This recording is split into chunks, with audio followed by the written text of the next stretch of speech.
When Shaquille O'Neal walked into the Cornerstone Kitchen on Independence Boulevard in Charlotte, North Carolina, on a Thursday morning in September, he did not tell anyone he was coming. That was the point.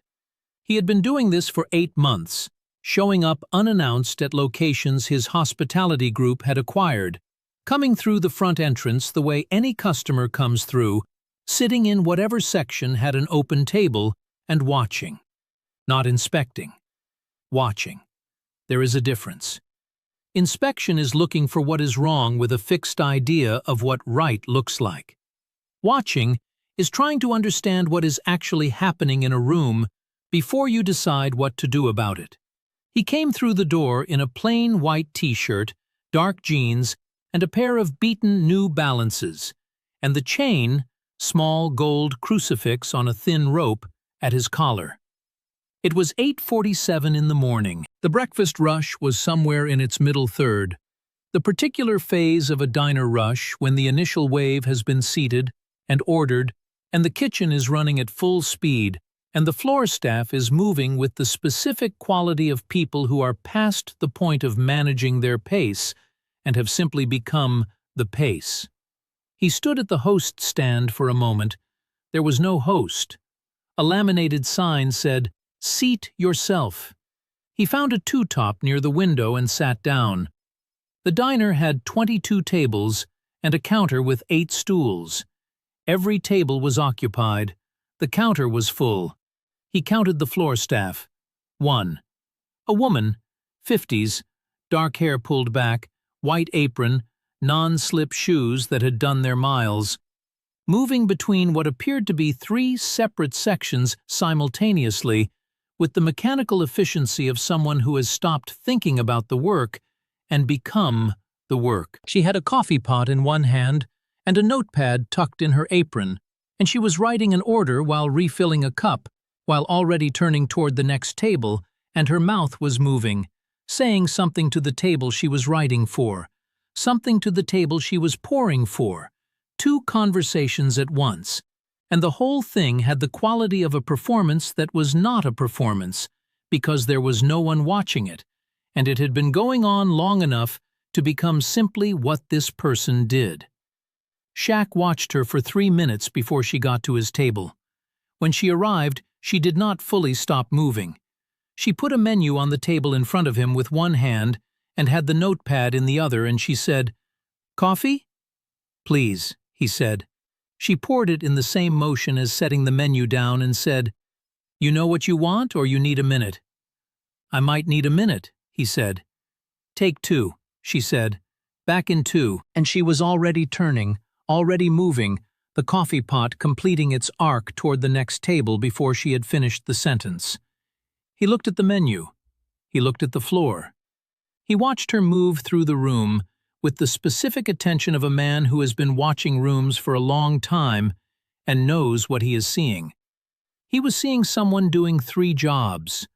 Not struggling with 3 jobs, doing them, with a competence so practiced it had become invisible, the way great skill always becomes invisible, the way you stop seeing the thing and only see the result. She was back in 4 minutes. "Ready?" "The Eggs Benedict," he said.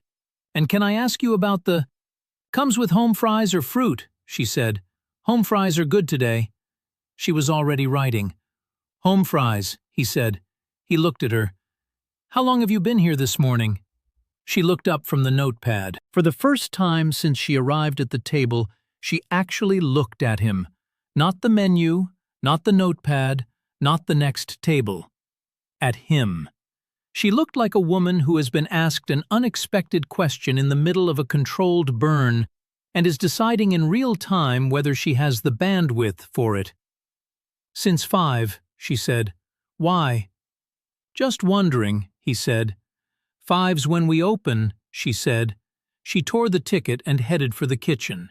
He watched her go. Her name was Deborah Lattimore. She was 54 years old, and she had been a waitress in Charlotte for 29 years. Not at this diner specifically, but in the rotation of diners and breakfast spots and lunch counters that constitute a career in floor service in a mid-sized American city. She had worked at Cornerstone Kitchen for 16 months. She was good at it, with the particular goodness of someone who has done a thing long enough that the skill has reorganized itself into something close to character. She knew her tables. She remembered what people ordered not just this visit but last visit.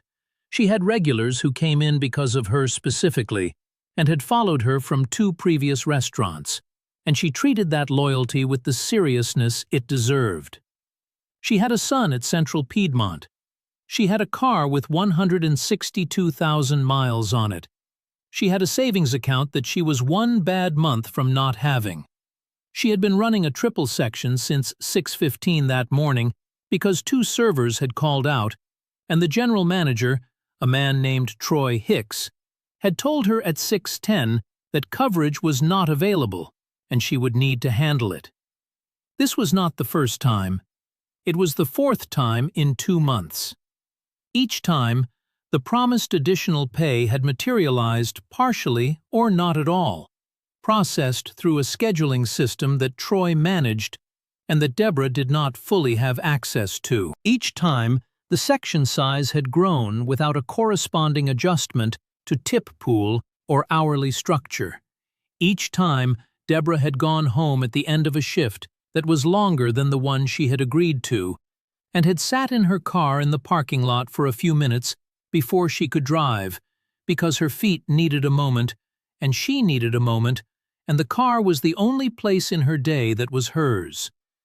3 weeks ago, she had filed a complaint, anonymously, through the corporate feedback portal she had found on the back of the employee handbook after 20 minutes of looking, because the handbook was not organized with the intention of making the feedback portal easy to find. She had written it at the kitchen table at 11 at night with a cup of tea that went cold before she finished, carefully, specifically, the way she did everything, with the full competence of a woman who understands that if something is worth doing, it is worth doing in a way that cannot be ignored or explained away.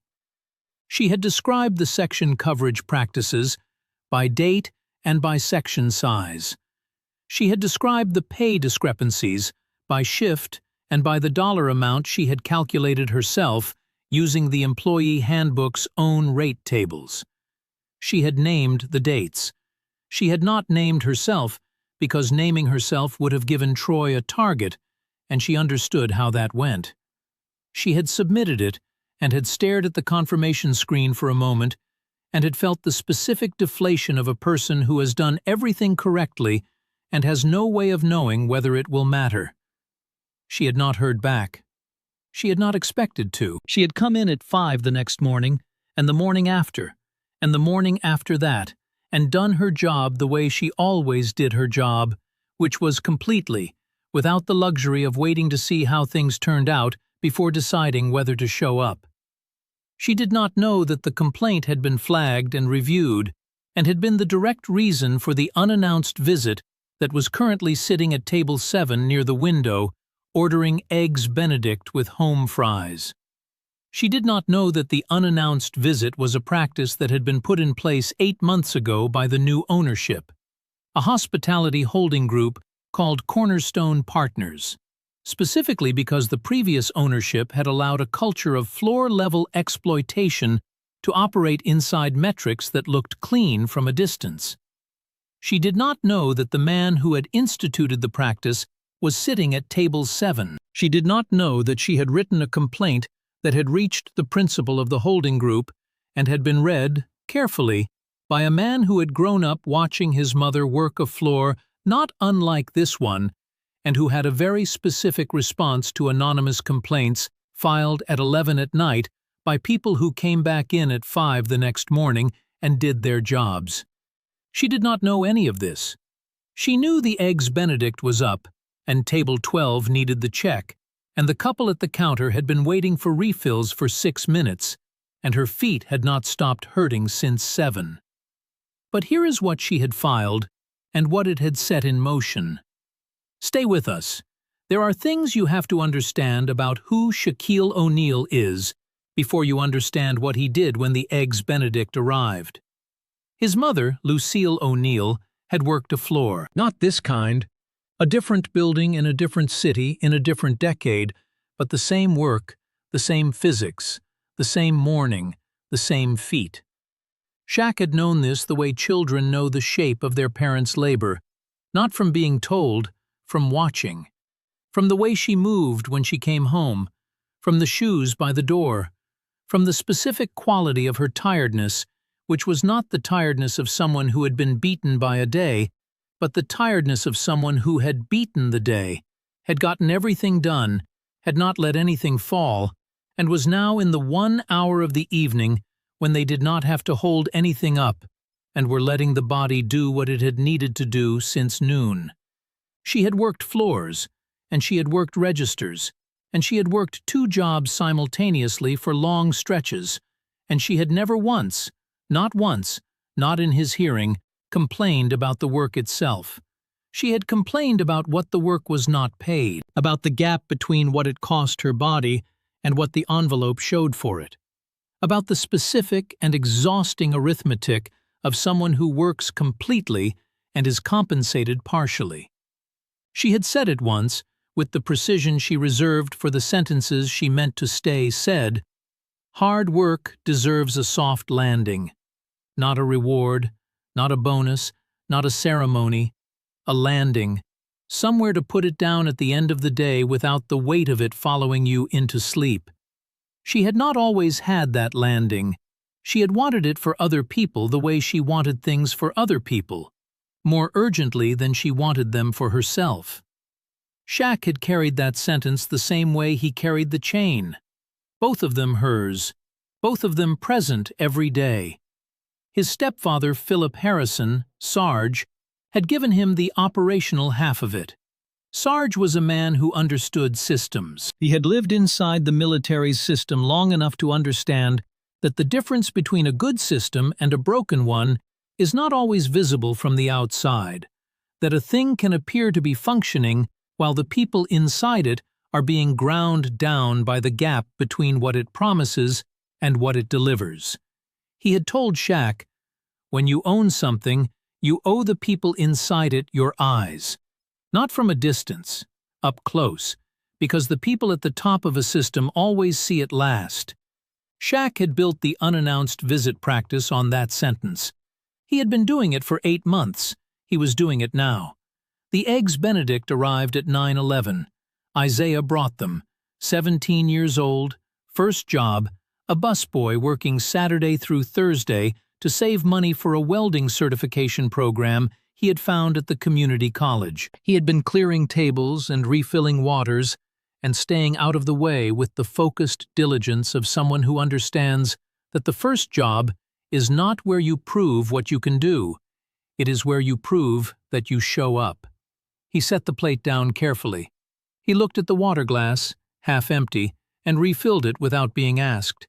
He said quietly, without making a production of it, "Sorry for the wait, sir. We're a little short-staffed this morning." Shaq looked at him. The refill, the apology, the directness of it, the lack of performance. "What's your name?" he said. "Isaiah," he said. "How long have you been here?" 4 months, Isaiah said. "You like it?" Isaiah thought about it, genuinely, the way honest young people think about questions they could easily deflect. "I like the work," he said. "Some of the other stuff I'm still figuring out." Shaq nodded. "Keep figuring," he said. Isaiah went back to his tables. Shaq ate his Eggs Benedict, which were good, better than they had any right to be given the morning the kitchen was having. He watched Deborah work for the full length of his meal. He watched her never stop.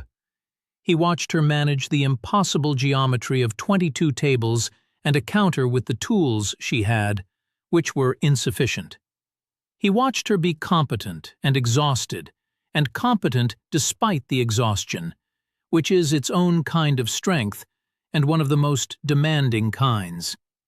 He left a tip that covered her section's average hourly shortfall, and then he went to the host stand, where there was still no host, and he asked the woman behind the counter, Deborah, passing through, if the general manager was in. Deborah looked at him. "Troy?" she said. He's in the office, through the kitchen. She paused. Is something wrong? No, Shaq said. He looked at her. You filed a complaint 3 weeks ago, through the corporate portal. She went very still. You described the section coverage practices, the pay structure. You named the dates. He paused. It was read. It was specific, and it was accurate, and it was the reason I'm here today. He looked at her steadily. I wanted you to know that. Deborah Lattimore stood at the host stand of the Cornerstone Kitchen on Independence Boulevard with a coffee pot in her hand and looked at the man who had just told her what she was hearing. She did not say anything for a moment. She was a woman who processed things fully before she responded to them. 29 years on a floor had taught her that the first thing you want to say is rarely the right thing. She looked at him. She looked at the chain.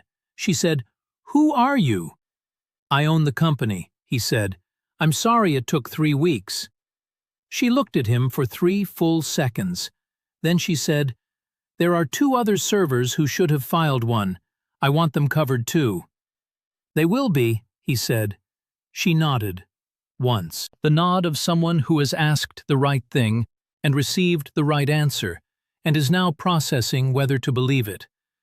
Then she went back to her tables because her tables needed her, and she was not the kind of woman who stopped doing her job in the middle of doing it. Troy Hicks lost his position the following Monday. The review took 4 days. The practices Deborah had described were documented across 14 months of scheduling records that the forensic audit pulled in 90 minutes.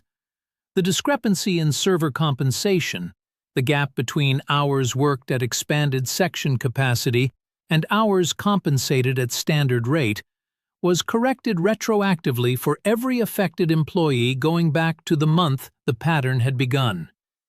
Deborah Lattimore was named floor manager of the Charlotte Independence location 6 weeks later. She kept her section for the first 2 weeks of the transition because she said she wanted to train her replacement personally, and she did not trust the process to produce someone who understood the tables the way she did.